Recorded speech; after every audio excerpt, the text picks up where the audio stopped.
Compte rendu du Conseil des ministres ordinaire du jeudi 27 mars 2025. Le Conseil des ministres a tenu sa séance ordinaire ce jeudi 27 mars 2025 à partir de 15h50 sous la très haute présidence de son Excellence, professeur Faustin Archange Touadéra, président de la République, chef de l'État. À l'entame de la séance, son Excellence, le président de la République, chef de l'État, a réitéré son intérêt pour l'accélération et la vulgarisation de l'Internet haut débit, catalyseur de l'interconnexion des processus administratifs. Le président de la République s'est notamment enquis des conditions d'usage et de couverture du très haut débit au travers des offres de services de communication assurées par les opérateurs locaux de téléphonie mobile depuis l'avènement de la 4G dans l'environnement des télécoms en République centrafricaine. Dans la même perspective et dans un esprit de transparence, de concurrence et de compétitivité, le président de la République, chef de l'État, a instruit le ministre chargé de l'économie numérique, des postes et télécommunications de prendre toutes les dispositions nécessaires en liaison avec l'autorité de régulation des communications électroniques et de la poste, aux fins de promouvoir les conditions favorables à l'ouverture du marché des télécoms et l'accès aux opérateurs de connectivité Internet par satellite au bénéfice du consommateur final. Suite aux communications de son Excellence, le président de la République, chef de l'État, les délibérations du Conseil siégeant sous sa très haute présidence se sont articulées autour des points suivants inscrits à l'ordre du jour. 1. Les dossiers à examiner. 2. Les communications ministérielles. 3. Les divers. L'établissement de l'ordre du jour a été procédé avec l'autorisation de son Excellence, le président de la République, chef de l'État, de la présentation par le ministre chargé du secrétariat général du gouvernement et des relations avec les institutions de la République de la position des membres du gouvernement absents. Au titre des dossiers à examiner, ministère de l'économie, du plan et de la coopération internationale. Invité par son Excellence, le président de la République, chef de l'État, à prendre la parole, le ministre d'État chargé de la justice, de la promotion des droits humains et de la bonne gouvernance, garde des Sceaux, en sa qualité de président du comité d'organisation du sommet des chefs d'État de la communauté économique et monétaire de l'Afrique centrale, a pris la parole en lieu et place du ministre chargé de l'économie, du plan et de la coopération internationale pour soumettre à l'attention du Conseil l'état d'avancement des travaux préparatoires. Sur le plan logistique, le Conseil, tout en relevant les efforts remarquables accomplis par le comité, a requis une exploration croisée des suites résidentielles prévues pour l'accueil des chefs d'État à réaliser par les services protocolaires, sécuritaires et des travaux publics compétents. De plus, les options d'espaces polyvalents, modulables, susceptibles d'abriter les différents segments de la conférence ont été approuvées par le Conseil, alors que les travaux d'aménagement du siège de la CEMAC et d'autres espaces en termes de bureaux pour accueillir le personnel de la Commission sont en progression. Sur le plan thématique, un projet d'agenda initié par le président de la Commission est en instance d'appréciation avant la détermination définitive de la date de tenue du sommet. Enfin, le Conseil a entériné l'accord de répartition des charges co-signé d'une part par le gouvernement centrafricain représenté par M. le Premier ministre, chef du gouvernement, et d'autre part par le gouvernement de la Commission représenté par son président. Accord en vertu duquel un budget prévisionnel a été établi en vue d'assurer la couverture des charges liées aux différentes modalités organisationnelles et hospitalières. Ministère de la Communication et des Médias. Autorisé par son Excellence, le président de la République, chef de l'État, prend la parole, le ministre chargé de la Communication et des Médias, porte-parole du gouvernement, a présenté au Conseil le programme de célébration du 4e anniversaire de réinvestiture de son Excellence, le président de la République, chef de l'État, à la magistrature suprême de l'État. Ce 4e anniversaire, qui marque aussi la 9e année depuis le retour à la légalité constitutionnelle dans notre pays, est placé sous le signe d'ancrage démocratique, conjugué respectivement avec la culture de redevabilité, ainsi que la mise en relief et la capitalisation sur les précieux acquis au profit de la paix, de la sécurité, de la concorde nationale, aux fins de relever les défis sur le chemin de l'émergence. Ce programme de célébration à l'échelle nationale, qui aura lieu le dimanche 30 mars 2024, sera particulièrement et solennellement accentué au niveau de Bangui autour de 2 phases essentielles. La première, qui se déroulera dans l'hémicycle de l'Assemblée nationale, donnera lieu à la présentation d'un documentaire sur le bilan du premier et du mandat en cours de son Excellence, le président de la République, chef de l'État, des déclarations de représentants de partis politiques, d'associations de soutien, d'organisations de la société civile et de chefs traditionnels, puis un discours qui sera prononcé par Son Excellence le Président de la République, chef de l'État. La seconde phase, qui se déroulera au stade 20 000 places, donnera lieu à des manifestations grandeur nature, artistiques, culturelles, sportives et religieuses. Après délibération, le Conseil a approuvé le programme de célébration du 4e anniversaire de réinvestiture de Son Excellence le Président de la République, chef de l'État à la magistrature suprême de l'État. Il sera suivi par le ministre chargé de la communication et des médias, porte-parole du gouvernement, président du comité d'organisation, en relation avec la Direction générale du protocole d'État. Ministère des Mines et de la Géologie. Autorisé par Son Excellence le Président de la République, chef de l'État, prend la parole. Le ministre chargé des Mines et de la Géologie a soumis à l'examen du Conseil 4 dossiers. Les 2 premiers dossiers soumis par le ministre chargé des Mines et de la Géologie sont un projet de décret portant attribution d'un permis d'exploitation de petites mines à la société African Treasure et un projet de décret portant attribution d'un permis d'exploitation de petites mines à la société African Oil Corporation. Les sociétés African Treasure et Africa Oil and Corporation sont des sociétés immatriculées au registre du commerce et de crédit immobilier. Le ministère des Mines et de la Géologie a enregistré des demandes d'attribution de permis d'exploitation de petites mines formulées et introduites par les sociétés African Treasure et African Oil Corporation.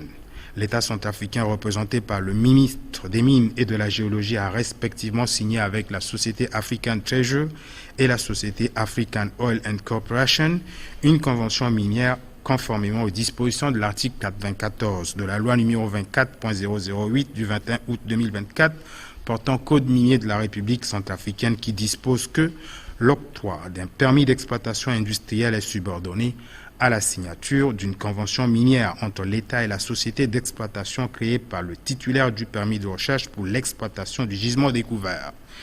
En application des dispositions de l'article 96 de la loi précitée, l'octroi d'un permis d'exploitation donne lieu à l'attribution gratuite et en pleine propriété à l'État de 10% du capital social de la société d'exploitation, libre de toute charge de production brute pendant la phase d'exploitation. Étant entendu que les sociétés African Treasure et African Oil and Corporation ont satisfait à toutes les conditions requises en s'acquittant des frais afférents exigibles conformément à la réglementation minière en vigueur, le ministre chargé des Mines et de la Géologie a sollicité du Conseil l'adoption des 10 projets de décret. En résumé, après délibération, le Conseil a marqué son accord et a adopté le projet de décret portant attribution d'un permis d'exploitation industrielle de petites mines à la société African Treasure et le projet de décret portant attribution d'un permis d'exploitation industrielle de petites mines à la société African Oil and Corporation. Ils seront soumis à la signature de Son Excellence, le Président de la République, chef de l'État. Le troisième dossier porté par le ministre chargé des Mines et de la Géologie est un projet de décret portant agrément de la société Azil Gold Refinery à l'activité d'affinage de métaux précieux et semi-précieux en République centrafricaine. En effet, en référence à la loi numéro 24.008 du 21 août 2024 portant Code minier de la République centrafricaine, la société Azil Gold Refinery a introduit auprès du ministère des Mines et de la Géologie une demande en vue d'être agréée en qualité de société d'affinage de métaux précieux et semi-précieux en République centrafricaine afin de contribuer à la relance de l'économie nationale et à la lutte contre la pauvreté. Étant donné que la société Azil Gold Refinery a satisfait à toutes les conditions requises conformément à la disposition, aux dispositions du Code minier, le ministre a sollicité du Conseil l'adoption du 10 projet de décret. Après examen et discussion, le Conseil a marqué son accord et a adopté le projet de décret portant agrément de la société Azil Gold Refinery à l'activité d'affinage de métaux précieux et semi-précieux en République centrafricaine. Il sera soumis à la signature de Son Excellence, le Président de la République, chef de l'État. Le 4e dossier soumis par le ministre chargé des Mines et de la Géologie est un projet de décret portant changement de dénomination de la société Koto Minis en société Tari Gold en qualité de fonderie d'or. La chaîne de valeur du circuit de commercialisation des pierres, métaux précieux et semi-précieux a été désorganisée par la crise militaro-politique advenue depuis 2023, occasionnant ainsi la fuite des investissements et l'absence de structures agréées crédibles de collecte et de commercialisation, confirmées par les statistiques disponibles sur la performance de différents acteurs du secteur. Cependant, les mesures incitatives prises par le gouvernement, à savoir la réduction des taxes à l'exportation de l'or et de diamants bruts, puis la découverte de nouveaux sites potentiels, offrent une opportunité d'investissement qui se traduit par la création de nouvelles sociétés de droit centrafricain dont les unités de transformation d'or sont représentées par les fonderies. C'est dans cette dynamique de réforme incitative aux investissements que la fonderie Koto Mining compte poursuivre ses activités sous la dénomination de fonderie Tari Gold, ayant satisfait à toutes les conditions requises conformément aux dispositions du Code minier. Le ministre a sollicité du Conseil l'adoption du projet de décret portant changement de dénomination de la fonderie Koto Mining en fonderie Tari Gold. En définitive, après examen et discussion, le Conseil a marqué son accord et a adopté le dit projet de décret. Il sera soumis à la signature de son Excellence le Président de la République, chef de l'État. Au titre des communications ministérielles, le ministre chargé de la fonction publique et de la réforme administrative a communiqué au Conseil les statistiques relatives au processus d'intégration dans la fonction publique. Ces statistiques indiquent une performance inédite et attestent d'un engagement politique soutenu de l'exécutif en faveur de l'accroissement de ressources humaines. De 2024 à ce jour, l'effectif cumulé de nouvelles recrues est de 5 101, incluant 1 600 enseignants du fondamental 1 et du fondamental 2 et 1 400 agents et cadres au ministère de la Santé et de la Population, démontrant clairement un intérêt primordial par rapport aux services sociaux de base. Le Conseil en a pris acte. Le ministre chargé de la Santé et de la Population a présenté au Conseil la situation des épidémies de la variole du singe ou Mpox, de la dengue et de la fièvre de la vallée du Rift, ainsi que des alertes en République centrafricaine. Concernant le Mpox, la maladie sévit dans 16 districts sanitaires sur 35 depuis 2024. La République centrafricaine a enregistré depuis lors 733 cas suspects dans la population clé, 100 cas confirmés, 199 contacts et 3 décès. Concernant l'épidémie de la dengue, elle a été enregistrée pour la première fois entre 2024 et 2025 dans les régions sanitaires numéro 1 et numéro 7, avec 823 cas suspects dans 107 cas confirmés et aucun décès. Il n'y a plus eu de cas confirmés depuis 8 semaines consécutives. En ce qui concerne la fièvre de la vallée du Rift, depuis le début de l'année 2025, notre pays a enregistré au total 61 cas suspects dans la commune de Ngaoundai, dont 1 cas confirmé et 0 décès. Une évaluation de risque est en vue afin de déclarer la fin de cette épidémie. Sur les alertes, concernant la méningite, elle sévit depuis le 16 février 2025 avec 53 cas suspects dans le district sanitaire de Batangafo-Kabo. La commune de Batangafo a enregistré 27 cas suspects. Celle de Kabo totalise 30 cas suspects, dont 1 cas confirmé de pneumocoque et 9 décès. Tous les patients hospitalisés et bénéficiant de prise en charge gratuite sont sortis guéris depuis les 2 semaines consécutives. Concernant la fièvre du Nil occidental, un cas a été détecté le 14 février 2025 au laboratoire de l'Institut Pasteur de Bangui et à l'Institut Pasteur du Cameroun pour la première fois en RCA à Sibut. Concernant la fièvre jaune, cette année, les analyses réalisées à l'Institut Pasteur de Bangui et à l'Institut Pasteur du Cameroun ont révélé 5 cas, dont 2 dans le district sanitaire de Kembe-Satema, 2 dans le district sanitaire de Kemo et 1 dans le district sanitaire de Bangui 3. Des investigations sont en préparation afin de décrire la situation épidémiologique de chaque événement en vue d'appuyer les ripostes locales. Concernant la rougeole, elle sévit depuis le début de cette année dans les districts sanitaires de Sangamba-Aire, Gamboula, Berberati, Babwa-Aba, Karno, Gadzi et Mbaïki, avec 35 cas confirmés au laboratoire. Devant cette situation, la riposte vaccinale est en cours de planification. Le Conseil en a pris acte. Le ministre chargé de l'administration du territoire, de la décentralisation et du développement local, coordonnateur de l'opération Kwati-Kodro, a rendu compte au Conseil des activités de l'opération Kwati-Kodro du samedi 22 mars 2025. Le samedi 22 mars 2025, l'opération Kwati-Kodro a poursuivi ses activités dans les 9 arrondissements de la ville de Bangui, dans les communes de Bimbo et Begwa, ainsi que dans plusieurs autres villes de la République centrafricaine. Les activités se déroulant de 6h30 à 10h du matin se sont focalisées sur le ramassage des ordures, le désherbage, le nettoyage, le lavage des institutions publiques et le déguerpissement des services informels installés anarchiquement aux abords des artères. À Bangui, le ramassage des ordures était assuré avec l'appui logistique de la mairie de Bangui, de l'Office national du matériel, du ministère de l'économie, du plan et de la coopération internationale et de la société Abam Service, notamment au marché Kokoro dans le 3e arrondissement et au marché Combattant dans le 8e arrondissement. Dans le 1er arrondissement, les activités de l'opération Kwati-Kodro ont été marquées par la très haute présence citoyenne du président de la République, chef de l'État, qui a été reçu en liesse par la population. Les autorités locales, l'amicale des femmes et cadres du parti MCU, du ministère de l'administration du territoire, de la décentralisation et du développement local et les associations affiliées ainsi que la jeunesse du parti Mouvement de libération du peuple centrafricain ont été au rendez-vous. Le président de la République a saisi cette opportunité pour encourager les associations et les citoyens présents tout en incitant ceux qui hésitent encore à s'investir fortement dans cette activité patriotique qui contribue à l'amélioration de notre milieu ambiant.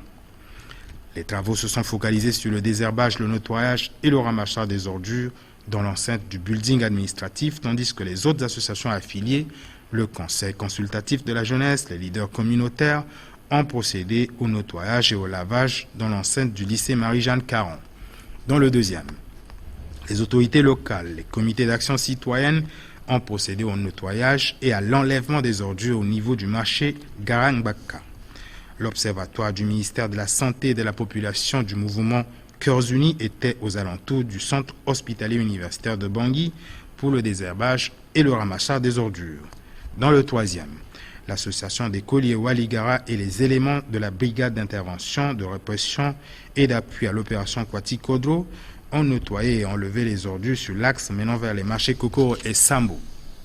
Les capitaines et comités des Turuguti Tenenjoni de l'Union fraternelle des églises baptistes UFEB ont balayé et ramassé les ordures au niveau du rond-point Koudoukou.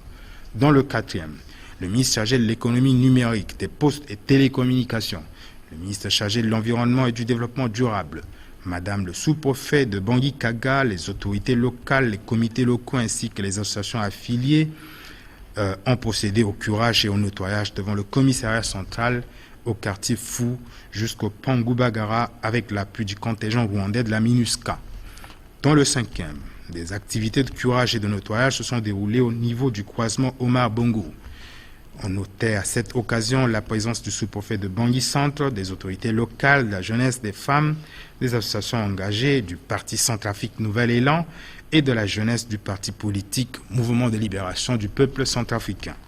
La direction générale de la protection civile a procédé au balayage et nettoyage de la morgue et du service de traumatologie de l'hôpital communautaire de Bangui. Dans le 6e, les activités de Kwati-Kodro ont été marquées par le nettoyage et l'entretien de la maison des jeunes en présence des autorités locales et des comités locaux. Dans le 7e, les autorités locales, les comités locaux et les associations affiliées ont procédé au curage et au nettoyage du canal Pont Yongoro. Dans le 8e, les comités locaux, le parti Mouvement Cœurs Unis et les associations affiliées telles que COSAFAT, Patriote, Association Toadera Solution, Waliko Ligara, tous unis derrière les autorités locales ont nettoyé, ramassé les ordures au marché Combattant et sur la grande artère menant vers l'aéroport international Bangui-Mpoko.